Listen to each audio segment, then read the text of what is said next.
तर नमस्कार मित्रांनो, तगदगत्या धगधगत्या थंडीमध्ये मी चाललो एका अशा ठिकाणी जिथे इतिहास, वारसा, संस्कृती सोबत बॅकग्राऊंड मध्ये आवाज असणार रे. अजय उठ ना यार, वाजलेत बघ किती. समजतंय का नाही? जायचंय ना आपल्याला. कारण मी चाललोय माझ्या किरकिऱ्या बहिणीसोबत. तर मित्रांनो, तुम्हाला समजलंच असेल, मी चाललोय हम्पीला, जिथे 3 डेज आणि 2 नाईटच्या स्टे मध्ये आपण फिरणार आहोत. Anjanadri hills, Virupaksha temple, lotus Mahal, Vitthal मंदिर, कोरॅकल राईड आणि वर्ल्ड फेमस स्टोन चॅरियट सोबत बरंच काही. आता सकाळी सकाळी योगा करत आम्ही उतरलो हॉटस्पॉटला.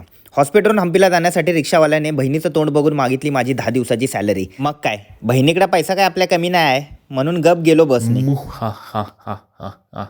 हम्पीमध्ये मित्रांनो 2 प्रकार आहेत, एक नॉर्थ हम्पी आणि एक साऊथ हम्पी. पहिल्या दिवशी आम्ही प्लॅन केला नॉर्थ हम्पी फिरायचा. नॉर्थ हम्पी फिरण्यासाठी तुंगभद्रा नदी पार करून आम्ही घेतली स्कूटी. गाडीत टाकलं पेट्रोल आणि थेट आम्ही पोहोचलो डॉगेश भाईच्या हॉटेलवर. हम्पी मधलं वैशिष्ट्य म्हणजे इथले हॉटेल्स, जे तुम्हाला नॅचरल वाईब सोबत कम्फर्टेबल स्टे देतात. यंदा रसकल्ला माइंडेड. आता जेवण करून फ्रेश होतोपर्यंत झाली संध्याकाळ. मग काय, काढल्या गाड्या आणि आम्ही निघालो संध्याकाळची हम्पी बघायला.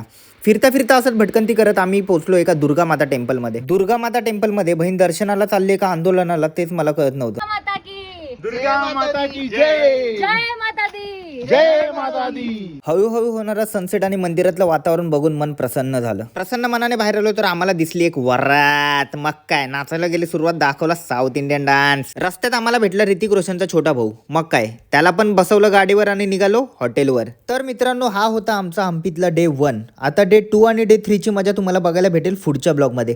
त्यासाठी लाईक करा, शेअर करा आणि सबस्क्राईब करा, ज्याचं नाव आहे डे वर्स बाय अजा.